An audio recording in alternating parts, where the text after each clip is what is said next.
교육부 목사님, 전도사님, 선생님들 행복하시겠어요? 얼마나 건강하게 해달라고 기도 여러 번 하는지 우리 교육부에 계신 분들은 다 건강하실 것 같습니다. 의완이가 기도를 여러 번 했거든요. 우리 김유한 어린이는 지나간 주간에 하나님께로 가신 김덕원 장로님 손자인데 수원에서 왔어요. 오늘 새벽에 오려고 아마 어젯밤에 철야를 했는지 이렇게 믿음의 다음 세대가 우리 교회에서 잘 성장하게 되는 거 감사합니다. 이제 코로나도 조금씩 완화되니까 이제 교회 학교 예배도 회복이 돼야 될 텐데 여러분들의 손자 손녀 아들 딸들 잘 챙겨서 보내주시기를 바랍니다. 이번에는 감사절을 앞두고 특별 새벽기도회를 그 본문을 하박국 말씀을 중심으로 생각을 하려고 하고 있습니다. 그래서 하박국은 석장으로 되어 있죠. 그래서 그 석장 말씀을 왔다 갔다 하면서 같이 생각을 할 건데 오늘 새벽에 이제 말씀이 또 종결되고 또 내일 새벽에 또 종결되고 그렇게 하는 것이 아니라 이 엿새 동안 말씀이 쭉 이렇게 이어지도록 되어 있습니다. 그래서 오늘은 뭐 설교가 저래 이렇게 생각하시고 끝나는 겁니다. 원래 연속 방송 보면 뭐 이래 그러고 끝나잖아요. 그래서 그 다음 날 꼭 또 봐야 되잖아요. 그래서 이번 주간은 그렇다는 것을 생각을 하시면 되겠고요. 그래서 오늘은 시작만 해놓고 그 다음에 내일 새벽에 조금 더 그 다음 날 조금 더 이렇게 해서 하박국 말씀을 생각을 해보려고 합니다. 코로나가 되어서 예배당에 많이 오시지 못하는 것을 다 이해하고 있는데 가정에서라도 꼭 접속하셔서 함께 하나님의 뜻을 나누는 새벽이 되기를 간절히 원합니다. 여러분 학교 다닐 때 책에서 우리 같이 공부했던 이육사 시인이 계십니다. 이육사 시인은 1904년에 나셔서 1944년에 세상을 떠나셨습니다. 그러니 1910년이 우리가 일본과 합방된 해니까 이분이 7살 됐을 때 정신 차리고 철들고 보니까 일제 치하였던 것이죠. 그리고 1944년 1월 달에 세상을 떠나셨어요. 그것도 북경의 감옥에서 옥사하셨습니다. 그러니까 45년에 해방이 됐는데 이분은 해방을 보지 못하셨어요. 얼마나 안타까운 생애를 살다 가셨는지 모릅니다. 정말 칠흑 같은 어둠의 때 살다 가셨죠. 그의 나이가 겨우 40세에 세상을 떠나신 분이세요. 그래서 그분은 그 인생 자체가 모진 광풍이 몰아치고 비바람이 몰아치는 광야에 홀로 서 있는 것처럼 고단하고 어려운 인생을 살다 가셨습니다. 그래서 우리 학교 다닐 때 그분의 시 중에서 유명한 것 몇 편을 배웠는데 청포도라는 시도 있었고 또 정말 가슴에 와닿는 시는 광야라고 하는 시가 있지요. 그래서 오늘 아침에 이육사 시인의 광야를 여러분들께 읽어드리려고 합니다. 본래 이 시는 1939년에 쓰셨다고 하는데 발표되지 않고 묻혀져 있다가 그의 동생이 1945년 해방된 다음에 12월 달에 자유신문에다가 기고를 해서 알려지게 되었다고 합니다. 제가 그 시를 한번 읽어보겠습니다. 까마득한 날에 하늘이 처음 열리고 어디 닭 우는 소리 들렸으랴. 모든 산맥들이 바다를 연모해 휘달릴 때도 차마 이곳을 범하진 못하였으리라. 끊임없는 광음을 부지런한 계절이 피어선 지고 큰 강물이 비로소 길을 열었다. 지금 눈 내리고 매화향기 홀로 아득하니 내 여기 가난한 노래의 씨를 뿌려라. 다시 천고의 뒤에 백마 타고 오는 초인이 있어 이 광야에서 목 놓아 부르게 하리라. 이렇게 되어 있습니다. 여러분, 이 시를 읽어보면은 지금 어려운 때라는 걸 얘기하고 있어요. 거기 지금 눈 내리고, 지금 광야에 눈이 펄펄 내리면서 매서운 바람이 몰아치는 것이죠. 그러지 않아도 광야는 어려운 것인데 눈발이 날리면서 바람까지 불면 얼마나 견디기 어렵겠습니까? 거기서 딱 얼어 죽기 십상인 그런 위태롭고 어려운 상황을 상상할 수 있게 해줍니다. 그래서 그는 또 이렇게 말하죠. 가난한 노래의 씨를 뿌려라. 얼마나 그 마음이 지금 죽을 지경인지 가난하다고 표현했어요. 여러분이 가난하다는 표현은 우리 성도들에게도 익숙하죠.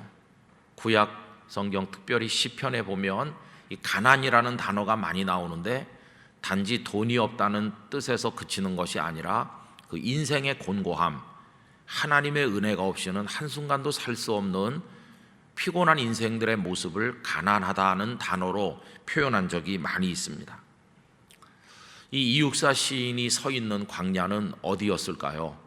그 광야는 일본의 억압을 당하고 있는 조국이죠.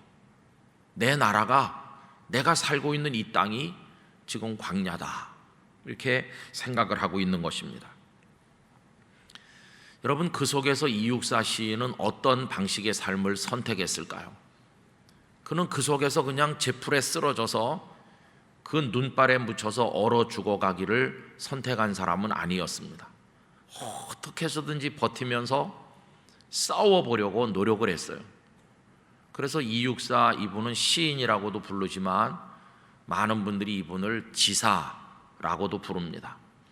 혹은 투사라고도 부르고, 이분을 어떤 분들은 의사라고도 부릅니다. 왜 그러냐 하면은 1928년에 그 조선은행 대구 지점을 폭파하려고 하는 그런 게 진행이 됐는데 거기 연루돼 계셨어요. 그러니까 말하자면 폭탄을 투척하는 그런 거사를 하려고 했던 분이셨어요. 그러다가 이제 체포가 되었고 그게 실행되지 못하고 불발로 끝났죠. 그런데 그때 그분이 감옥에서 입었던 옷에 수임 번호가 달려 있는데 그 수임 번호가 정확하진 않지만 64였다는 설도 있고 264였다는 설도 있어요. 이분의 본명은 이월록입니다. 그런데 그 264라는 수인 번호를 따서 그때부터 자신의 이름을 이육사로 바꿨다는 말이 있어요. 근데 물론 그 육사는 숫자 육사는 아니고 대륙을 상징할 때 그 육자, 이제 그걸 써가지고 이육사 이렇게 자신의 이름을 바꿔서 사용했다고 합니다. 그러면서 시를 써서 자신의 가슴 속에 있는 고통을 이제 표현하곤 했었죠. 여러분, 이분이 감옥을 얼마나 많이 갔는지 아세요? 무려 17번 투옥되면서 그 일제 치하에서 고통받고 모진 고문당하고, 그러다가 아까 말씀드린 것처럼 결국은 북경의 감옥에서 옥사하셨습니다. 이분과 비슷한 시대 때 사시면서 활동했던 시인 중에 신석초 선생님이 계시는데, 이 신석초 선생님보다 이육사 시인께서 5살인가 6살인가 더 많아요. 그런데 이분들이 1930년대 중반에 만나서 아주 가까운 친구가 됐다고 그럽니다. 근데 신석초 시인은 한 1970년대까지 사셨던 분이신데, 이분이 이육사 시인을 회상하면서 썼던 글 중에는 이렇게 그분을 소개하고 있다고 합니다. 늘 불안해 보였다. 늘 무엇인가 쫓기면서 편안해 보이지 않았다는 것이죠. 가장 가까운 친구가 바라본 이육사 시인은 늘 쫓기고 늘 불안하고 뭔가 그 마음속에 고통이 있는 그런 모습으로 사셨다는 거예요. 여러분, 그분을 안정되지 못하게 만들고 그렇게 쫓기듯 불안하듯 살게 만든 건 뭐였을까요? 그 광야죠, 광야. 너무나 고통스러운 현실, 그 위에 서서 그 눈보라를 맞으면서 홀로 서 있으니까, 그러니까 그 삶이 그럴 수밖에 없는 것이죠. 여러분, 오늘 아침에 이육사 시인의 광야라는 시를 읽어드리면서 우리 모두가 다 때로는 광야에 서 있다 하는 생각을 가지게 됩니다. 이 하박국서 말씀을 이제 읽기 시작하면 그 1장 1절 이하를 읽어보면 하박국 선지자께서도 광야에 서 있었다는 것을 알게 됩니다. 여러분, 하박국이 언제적 사람인지를 정확한 연대는 알기가 어렵습니다. 그러나 대충 알 수 있도록 힌트를 주는 귀절이 하나 있죠. 1장 6절 말씀에 가보시겠습니까? 1장 6절에 보시면 보라, 내가 사납고 성급한 백성 곧 땅이 넓은 곳으로 다니며 자기의 소유가 아닌 거처들을 점령하는 갈대아 사람을 일으켰나니 라는 말씀이 나오죠.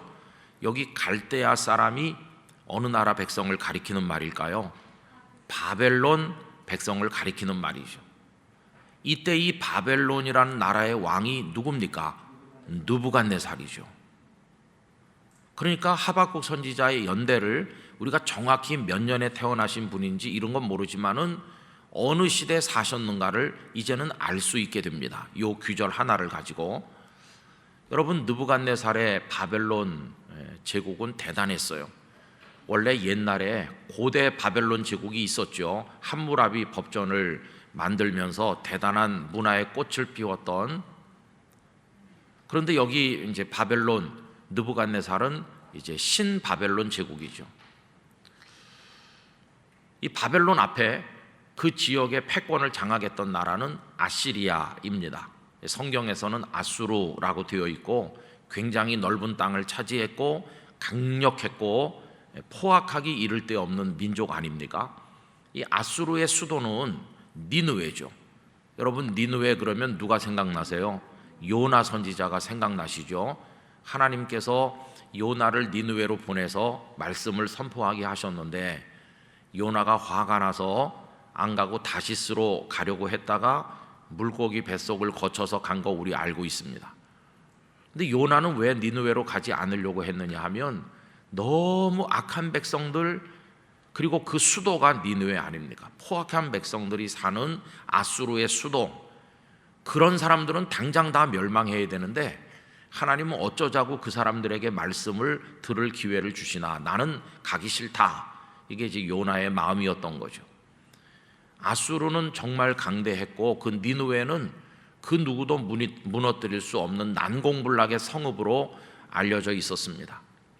그런데 하나님께서 움직이시니까 이 니느웨 성이 속절없이 무너져 내렸는데 하나님께서 땅을 흔드셨어요. 지진이 일어났어요.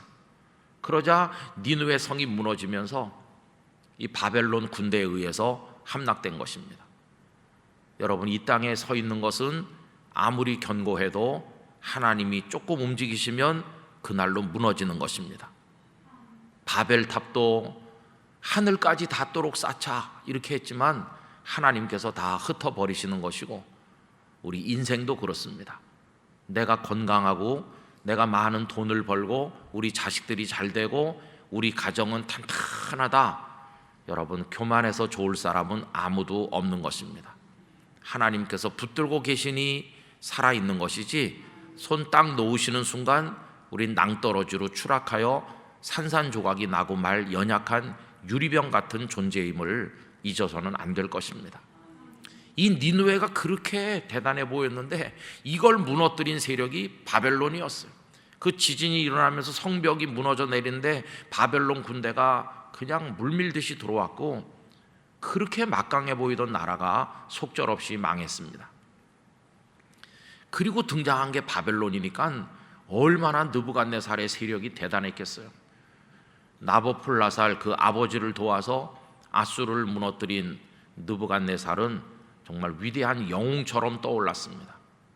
그는 40년 넘게 제왕의 자리에 있었는데 이때 이 바벨론과 필적할 만한 유일한 나라는 저 남쪽에 있던 애굽, 이집트였습니다. 이집트만이 상대가 될 수 있고 다른 나라는 다 그 앞에 너무나 연약하죠. 그런데 그 애굽이 이 바벨론과 이제 큰 전쟁을 한번 벌이죠. 그게 BC 605년의 갈그미스 전투입니다. 아수르가 무너진 건 BC 612년인데 7년 후에 두 강대국이 갈그미스 대전투를 벌였어요. 이래가지고 애굽은 완전히 패망하게 될 정도로 대패했습니다. 그래서 자기 나일강 쪽으로 이제 후퇴하고 나중에는 바벨론에 의해서 수모를 많이 당하게 되죠. 그러니까 이제는 느부갓네살을 막을 세력이 아무도 없는 거예요. 그 갈그미스 전투가 있던 그 해에 느부갓네살의 군대는 남한국 유다 하나님의 백성들이 살던 예루살렘을 침공했습니다. 그리고 그때 포로들을 잡아가고 이렇게 했는데 그 첫 번째 포로로 끌려간 사람 중에 대표적인 분이 다니엘과 그의 친구들이 있지 않습니까? 그리고 BC 597년에 2차 침공이 있어서 왕이 된 지 석 달밖에 안 된 여호야긴 왕을 붙잡아 갔고, 그때 같이 끌려간 분 중에 유명한 분은 에스겔 선지자, 그분이 계시죠. 그리고 BC 586년에는 3차 침공을 해가지고 이번에는 포로만 잡아간 게 아니고 아예 예루살렘을 함락해가지고 성전을 다 무너뜨리고 남한국 유다가 없어지고 말았어요. 아예. 그때 그 나라가 무너지는 현장을 피눈물을 흘리며 지켜보았던 선지자가 눈물의 예언자 예레미야 아닙니까? 그러니까 이 시대가 어떤 시대인지 알 수 있어요. 남한국 유다가 저 서산 너머로 가는 그 태양과 같아요. 이제는 그 빛이 조금 남았고 이제는 나라가 다 기울어가고 바로 그런 때예요. 예레미야도 그런 때 사셨고 하박국도 바로 그때라는 걸 알 수 있어요. 갈대아 사람들이 등장하잖아요. 바벨론 세력이 등장하고 있어요. 하박국 선지자의 연대를 정확히 알지 못하지만 나라가 거의 망해가던 그 무렵에 하박국이 사셨구나 하는 걸 우리가 짐작할 수 있죠. 여러분, 우리나라로 말해보면 한 조선조 말기에 고종 황제가 있을 때랑 비슷한 것 같아요. 여러분, 고종 황제가 굉장히 오랫동안 왕위에 있었지만 단 한 번도 좋은 날을 보지 못했죠. 고종이 어린 나이에 왕이 되고 그 아버지 흥선대원군이 섭정을 하던 그때는 이미 조선이 다 기울어가지고 열강의 침략을 받을 때고, 그러다 결국은 일본에 의해서 삼켜진 거 아닙니까? 여러분, 그때 태어나서 사신 분들 얼마나 어려울까요? 그때 사셨던 분들은 다 광야에 서 있었던 분들이라고 말할 수 있죠. 여기 하박국 역시 그러했습니다. 그러니 왕권이 제대로 강력하게 작동하는 것도 아니고 사회가 질서정연하게 움직이는 것도 아니고 그 속에 힘 있는 사람은 힘 자랑하고 연약한 사람은 짓밟혀 죽고 나라가 망해가는데 이거 제대로 돌릴 수 있는 모든 사회 기능이 마비됐어요. 약육강식의 세상으로 변했고 의로운 사람들이 하루도 살 수 없는 그런 상황에 하박국이 살고 계신 것이죠. 그래서 오늘 읽은 본문 1장 2절, 3절, 4절이 그가 서 있었던 광야가 어떤 곳이었는가 이걸 보여주고 있습니다. 2절부터 다시 한번 보십시오. 거기 나오는 단어들을 주목해 보시면 그 시대를 알 수 있는데, 여호와여 내가 부르짖어도 주께서 듣지 아니하시니 어느 때까지리까. 지금 그의 마음이 지금 다 무너지고 있잖아요. 그럼 왜 부르짖고 있습니까? 내가 강포로 말미암아 외쳐도 주께서 구원하지 아니하시나이다. 여러분, 이 강포라고 하는 단어, 또 3절 어찌하여 내게 죄악을 보게 하시며, 죄악이 관영한 사회예요. 악하기 이를 데가 없어요. 패역을 눈으로 보게 하시나이까. 겁탈과 강포가 내 앞에 있고 변론과 분쟁이 일어났나이다. 그냥 막 이 세상이 죄악으로 꽉 찼어요. 그 남한국 유다가 얼마나 강포하고 패역한지 말할 수가 없어요. 그 다음에 변론과 분쟁은 시끄럽기 짝이 없다는 거예요. 그냥 사람들은 자기 주장을 하면서 이렇게 논쟁하고 시끄러운데, 그런 상황에서 4절 지금 세상이 이러하기 때문에 율법이 해이합니다. 하나님의 법이 없는 건 아니잖아요. 하나님의 법이 있기는 있는데 이미 다 풀어 헤쳐져 가지고 그 그 누구도 하나님의 율법을 마음에 담는 사람도 없고 그 율법대로 살려고 노력하는 사람도 없고 다 이제 율법도 해이해졌어요. 안식일을 지켜야 된다 알고는 있지만 제대로 지키는 사람이 없고 성전의 제사장들도 다 타락했고 뭐 그런 식이에요. 그 다음에 보시면 정의가 전혀 시행되지 못하오니 누가 정의를 실현하겠습니까? 정신이 반듯한 왕이 강력한 힘을 가지고 나라를 다스릴 때 정의가 실현되고 법이 될 수 있는 건데 뭐 왕부터가 아무 그게 없으니까요. 그냥 무질서한 세상이 된 거죠. 그럴 때는 힘 있는 사람 마음대로 하는 거 아니겠습니까? 그러다 보니까 이는 악인이 의인을 애워쌌으므로 정의가 굳게 행하여 지민이이다. 연약한 의인들은 어떻게 살 방법이 없어요. 악하고 강한 자들에게 포위당해가지고 좀 죽을 지경이에요. 그런데 그렇게 고통받는 의인 중에 하박국이 들어있는 것이죠. 하나님, 나 못 살겠어요. 여기 지금 너무 추워요. 도대체 비바람이 얼마나, 폭풍우가 얼마나 강한지, 눈발은 얼마나 센지 난 못 살겠어요. 왜 날 건져주지 않으세요? 이렇게 지금 울부짖고 있는 하박국을 볼 수가 있는 것이죠. 여러분, 그가 그렇게 하나님 앞에 부르짖으니까 하나님께서 응답을 하시긴 하셨어요. 그의 부르짖음에 대해서. 그 응답이 아까 읽었던 6절입니다. 6절을 다시 한번 보십시오. 보라, 내가 사납고 성급한 백성 곧 땅이 넓은 곳으로 다니며 자기의 소유가 아닌 거처들을 점령하는 갈대아 사람을 일으켰나니.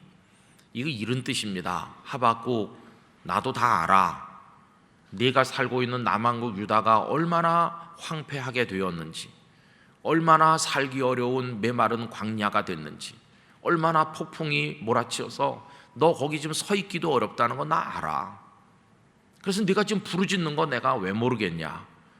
그래서 내가 너의 기도를 듣고 이 악한 자들, 정의를 행하지 않고 의로운 의인들을 핍박하고 강포를 행하고 폐역을 행하는 그 자들을 내가 다 쓸어버리려고 계획을 세우고 있어. 그래서 내가 남한국 유다를 아주 아프게 때리려고 그래. 그래서 내가 채찍을 준비했어. 그 채찍이 뭔지 아느냐? 내가 갈대아 사람을 일으켰어. 조만간 느부갓네살의 바벨론 군대가 남한국을 덮칠 거다. 그게 나의 심판이다. 악한 자들을 내가 쓸어버릴 거야. 이렇게 지금 말씀하는 거거든요. 방금 읽은 6절을 다시 보시면 갈대아 사람은 어떤 사람들입니까?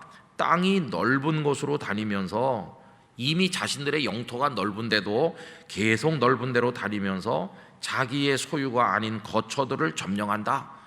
다른 나라들을 다 먹어치우는 거예요. 느부갓네살이 그런 거 아닙니까? 이 나라 저 나라 다 점령해서 점점 영토를 넓히는데 그들의 성정이 6절 앞에 보시면 사납고 성급하다고 말했어요. 그러니까 이제 남한국 유다는 바벨론에 의해서 탁 집어먹히기 직전에 있는 거죠. 그때 하박국이 거기서 하나님 살려주세요 이렇게 하는 건데 하나님께서 걱정 마라, 악한 자들을 내가 심판한다 이렇게 하시는 거예요. 그런데 여러분, 이 하나님의 응답을 받고 가만히 생각을 해보니까 기가 막힌 거예요. 왜 그러냐 하면 하박국이 원하는 구원은 뭘까요? 남한국 유다가 정의로운 사회로 바뀌고 백성들이 회개하고 하나님께 돌아와서 다시 나라가 강건하게 되는 거, 그걸 지금 하박국은 원하는 거 아닙니까? 그런데 하나님의 내놓으신 해결책은 다른 나라 백성 데려다가 쓸어버린다는 거예요. 그러니까 하나님이 주시는 응답은 응답인데 도저히 받아들일 수가 없는 거죠. 그래서 그는 하나님 앞에 또다시 항의를 제기했어요. 1장 17절 말씀으로 가서 보시면 우리 17절 다 같이 읽어보실까요? 그가 그물을 떨고는 계속하여 여러 나라를 무자비하게 멸망시키는 것이 옳으니까. 여러분, 여기 그는 느부갓네살을 가리킨다고 생각하시면 좋겠죠. 그 자가 그물 떨고는 계속하여, 여러분 어부가 고기 잡을 때 한 번만 잡고 만족하면 되는데 금을 다 떨고는 만족이 없이 가서 또다시 계속 잡는 것처럼 그 바벨론의 느부갓네살은 여러 나라를 만족을 모르고 무자비하게 멸망시키고 있지 않습니까? 이미 그 느부갓네살이 얼마나 많은 나라를 집어먹었습니까? 그런데 그 자를 불러서 우리 유다마저 집어먹게 하신다고 하면 이건 정말 내가 더 받아들일 수가 없습니다. 이런 얘기죠.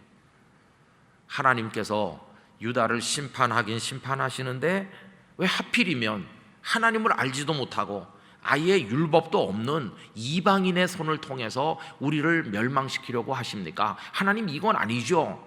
이러면서 지금 하박국이 또다시 항의한 것을 볼 수가 있습니다. 그래서 여러분 1장에서 우리가 읽는 하박국은 아주 견디기 힘든 광야에 서 있어요.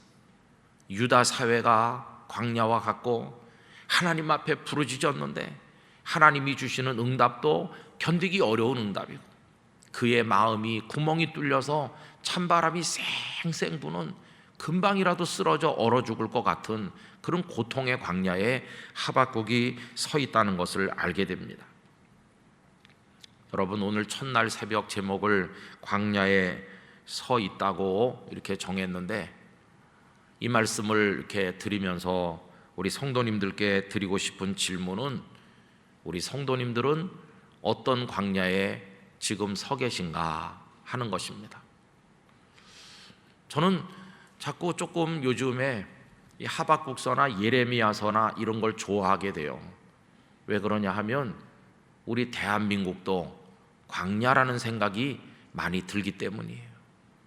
우리 성도님들은 어떻게 느끼시는지 모르겠어요. 지금 우리 대한민국도 광야 같지 않습니까? 아까 변론과 분쟁이라는 말이 나왔는데 요즘에 뉴스 보시면 시작부터 끝까지 변론과 분쟁이에요. 더군다나 선거가 다가오고 있어서 그런지 우리 사회 지도자들이라는 분들의 말씀이 다 변론과 분쟁이죠. 날선 공방을 주고받으면서 늘 충돌하고 국민들은 그거 다 들어야 되고 고통받고 좀 백성을 편안하게 하고 우리 사회를 좀 바로잡는 그런 운동들이 일어나면 좋은데 그렇지 않은 것 같아요. 거기다가 우리 성도들은 살기가 너무 어렵습니다.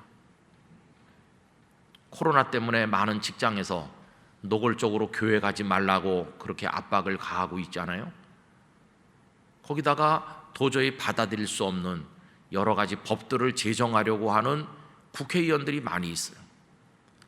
저는 그런 법을 발의하는 의원들이 진짜 자기 자신도 남자 며느리 맞을 준비가 됐기 때문에 그런 걸 만드는지 묻고 싶어요. 자신들은 그렇지 않을 거예요. 그런데 뭐 그것이 인권이고 무슨 뭐 대세라고 그러면서 표 하나 더 얻어보겠다고 그렇게 하는 거 아닌가 그런 생각을 할 때가 많이 있어요. 더군다나 대통령이 임기 끝나기 전에 차별금지법 통과시켜야 된다 이렇게 했기 때문에 지금 다시 논의가 재개되면서 이걸 반대하는 분들이 서울 시내 시가행진을 합니다. 화요일은 중구, 서울 중구가 그 대상이고 그런데 많이 동원도 안 돼요. 99명까지만 걸어갈 수 있어요. 그래서 우리 교회 주변에서 그걸 반대하는 그런 법을 만들면 안 된다고 하는 행진을 하는데 우리 영락교회 성도들이 다 아마 99명 채울 거예요. 그래서 우리 피켓을 들고 침묵하면서 이제 행진하는 걸 우리 성도님들이 좀 준비하고 계십니다. 기독교 학교에서 성경을 가르치지 못하게 하는 거예요. 최근에 모 의원, 박주민 씨라고 하는 의원은 법을 하나 발의했는데 학교 인권과 관련된 법인데 그중에 종교교육 반대, 금지 이렇게 아예 문항에 넣었어요. 그런 법이 지금 또 하나 발의돼 있어요. 도대체 자유 대한민국에서 신앙의 자유가 버젓이 헌법에 보장된 나라인데 그런데 교육 금지, 그럼 신앙의 자유는 어디 있는 겁니까? 신앙의 자유는 가르칠 자유도 있고 배울 자유도 있는 거죠. 배우기 싫은 학생은 다른 학교로 옮기도록 학교 선택의 자유를 줘야 되는 거고, 그건 교육의 자유니까. 배우고 싶은 학생은 그 학교로 와서 배우게 해줘야 되는 거고, 또 교과 과목도 나는 이 과목을 배우고 싶어요, 교과 과정을 선택할 자유도 있어야 되고, 그런 자유가 있어야 되는데 우리나라는 획일적인 교과서에 획일적인 교육 과정에 의해서 똑같은 걸, 어느 학교 다니든지 똑같은 걸 기계적으로 배워서 마치 찐빵 틀에서 똑같은 찐빵 찍어내듯이, 붕어빵 찍듯이 개인의 창의력, 개인의 원하는 바 이런 게 다 묵살되는 교육을 하고 있어요. 공산당보다도 더 심한 교육이죠. 그런 거 생각해 보면 야, 캄캄한 광야다 대한민국은, 그런 생각이 들어요. 국민들은 그걸 모르고 있어요. 부모들은 우리 아이가 양질의 교육을 받을 수 있는 환경에서 우리 아이를 키워야 된다고 하면서 부모들도 들고 일어나야 될 것 같은데 가만히 있어요. 거기다가 얼마나 그 예배에 제약을 가했습니까? 사실 공연장에서는 뭐 노래 부르고 연극을 하고 이런 데서는 다 무대 공연을 했어요. 그동안 저도 몇 번 가봤는데 한 자리 건너 한 명씩 다 앉아가지고 막 500명, 1000명씩 모여서 다 공연을 해요. 근데 교회만 20명 들어와라. 그것도 또 어떤 교회가 소송을 제기했기 때문에 할 수 없이 99명까지 들어와라. 여러분, 어떤 교회는 10,000명 앉는 예배당도 있어요. 10,000명 앉는 예배당은 그 공연장 가보면 얼마 못 앉아요. 그런데도 꽉 차게 앉아서 하면서 교회는 그 큰 예배당에 99명만 앉아라. 그러나 우리가 이 세상에 불필요한 충돌을 하지 않으려고 끝까지 참고 인내해 왔어요. 바보기 때문에 가만히 있었던 건 아니죠.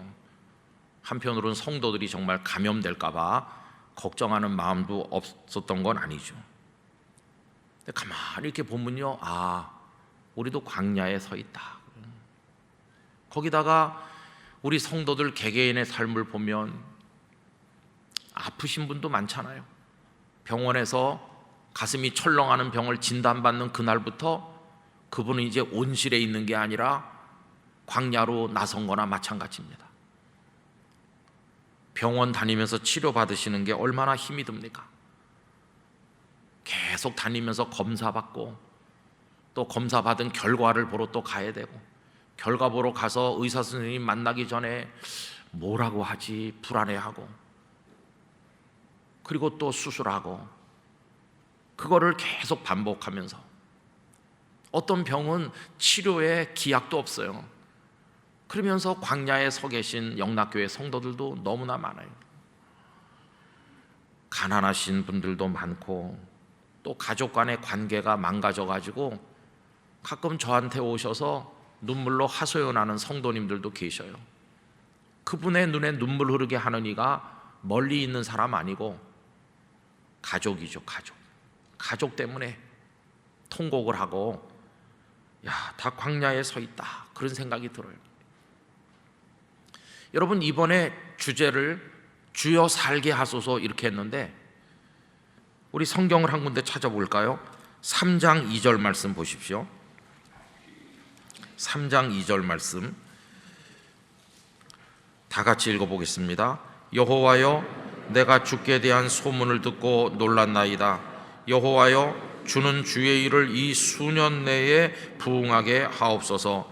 이 수년 내에 나타내시옵소서. 진노 중에라도 긍휼을 잊지 마옵소서. 아멘. 유명한 말씀이죠. 그 중에서 거기 부흥이라는 단어 때문에 성도들이 이 귀절을 좋아합니다. 주의 일을 이 수년 내에 부흥하게 하옵소서. 광야에 서 있는 사람이 드리는 기도입니다. 근데 여기서 부흥이라고 우리 성경은 번역을 했는데 이 원래 히브리어 단어는요, 하야라는 단어를 번역한 거거든요. 이 하야가 생명이란 뜻이에요. 그래서 살다, 살아간다, 그런 뜻이에요. 그러니까 이거를 그 단어의 원뜻을 살려서 번역을 하면 주여 부흥하게 하소서, 이 말은 주여 살게 하소서에 살게 하소서. 나 지금 죽을 지경이에요. 그래서 이 단어가 또 어디서 사용되냐면 2장으로 와보세요. 2장 4절 다 같이 읽겠습니다. 보라, 그의 마음은 교만하며 그 속에서 정직하지 못하나 의인은 그의 믿음으로 말미암아 살리라. 이렇게 되어 있죠. 요 믿음으로 말미암아 살리라, 요 살리라가 여기 부흥이라고 번역된 단어와 똑같은 하야 단어입니다. 주여 살게 하소서 이렇게 하는데 살리라 하시는 거예요. 그게 부흥이죠. 여러분, 그 모진 폭풍우가 부는 광야에 홀로 서 있는 사람에게 부흥은 뭐겠습니까? 그 모진 광야에서 맞이하는 부흥이 뭐겠어요? 죽지 않고 살아남는 거죠. 사는 게 부흥이에요. 사는 게 부흥이에요. 그래서 이번 주제를 주여 살게 하소서라고 정하게 된 것입니다. 그럼 여러분, 오늘 이제 광야에 서 있는 얘기를 하면서 내일 새벽에 또 하나의 광야가 있다는 얘기를 말씀드리려고 하는데, 그럼 왜 광야에서 시작하느냐? 광야가 끝이 아니기 때문입니다. 광야는 부흥으로 나가는 출발점이기 때문에 광야는 소망의 땅이 되기도 하는 것입니다. 그래서 이 하박국의 이야기는 이렇게 고통스럽고 슬픈 이야기로 출발하지만, 그러나 하박국의 결론에 가면 하나님께서 주시는 부흥, 하나님이 주시는 살게 하시는 역사, 그 속에서 기뻐하는 하나님의 사람의 모습을 우리들에게 보여줍니다. 이제 거기에 도달할 때 우리는 정말 참된 감사를 하나님 앞에 드리는 것이에요. 우리가 추수감사절을 앞두고 감사하는데 우리는 보통 뭐 먹을 거 주시고 입을 거 주시고 이렇게 감사합니다 하지만은, 그런 감사들보다 더 깊은 가장 심층적 감사는 우리를 살게 하신 하나님께 대한 감사죠.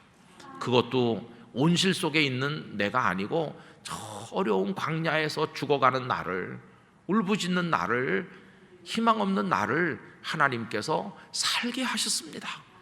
그때 우러나오는 감사가 우리에게도 있어야 되는 것이죠. 여러분, 그 감사를 이번 주일에 하나님 앞에 예배를 통해 표현하게 되기를 원하는 것이고, 늘상 이 감사를 가지고 하나님 앞에서 살아가게 되기를 원합니다. 성경에서 광야는 그래서 고통의 땅이면서 동시에 은혜의 땅으로 제시되고 있습니다. 이스라엘 백성들의 40년 광야는 너무너무 힘든 시간이었고 어려운 공간이었지만, 거기가 만나와 메추라기를 먹은 곳이고 구름 기둥과 불 기둥을 경험한 곳이고, 거기가 하나님의 말씀 율법이 주어졌고 성막이 만들어진 은혜의 땅이기도 하지 않았습니까? 광야가 은혜의 땅으로 바뀌기도 했죠. 엘리야도 그래요. 갈멜산에서 우상의 선지자들과 맞서서 그 엄청난 일을 하나님 앞에서 이루고 난 그 다음에 그 19장에 가면 금방 그는 광야에 쓰러져 있습니다. 그는 사환과 더불어 브엘세바까지 갔고 사환에게 남아있으라고 하고 자기 혼자 걸어서 하루 길을 들어갑니다. 광야로 하루 종일 인적이 없는 광야로 들어가서 거기서 로뎀나무 그늘에 누워서 죽기를 청하죠. 이미 그 광야에 걸어 들어가기 전에 그의 마음이 광야가 돼 있는 걸 알 수 있어요. 하나님, 나 이제 죽었으면 좋겠어요. 그러고 있는데 그 광야에서 하나님은 손을 내밀어 어루만지시죠. 여러분, 하나님이 어루만지시는 거 우리 한번 느껴보고 싶지 않나요? 저는 너무 많이 쓰다듬어서 달았는데, 어렸을 때는 쓰다듬어 줘요. 근데 한 15살, 20살 되는 다음에 자꾸 쓰다듬으면 기분 나빠해요. 교만해지면 그런 거죠. 근데 어린 아이 같은 마음으로 하나님 앞에 있으면 하나님이 쓰다듬어 주셨으면 얼마나 좋을까. 여러분, 하나님이 어루만지신다는 말이 다니엘서에도 여러 번 나오는데, 가장 힘들어 쓰러져 있을 때마다 하나님 어루만지시는 걸로 나오거든요. 엘리야를 어루만지시고, 그리고 숯불에 구운 떡과 물을 공급해 주시면서 엘리야야 이거 먹고 힘내라, 힘내서 호렙산까지 가야 되지 않겠니? 이렇게 하시는 곳 역시 광야인 것이죠. 그래서 오늘 첫날 새벽 광야에 서 있는 고단한 우리들의 모습을 말씀드리고 또 이렇게 출발했지만 이번 주간 내내 하박국서를 묵상하면서 하나님의 은혜를 따라갈 때 마지막에 가서는 우리 속에 살게 되는 부흥이 일어나길 원합니다. 그래서 그 감사를 하나님 앞에 올려드리게 되기를 간절히 원하는 것입니다. 새벽에 예배당을 향하는 성도들의 발걸음에 하나님께서 복을 주시길 원하고 이번 한 주간도 주 안에 거하는 은혜가 있으시기를 간절히 기원합니다. 기도하겠습니다.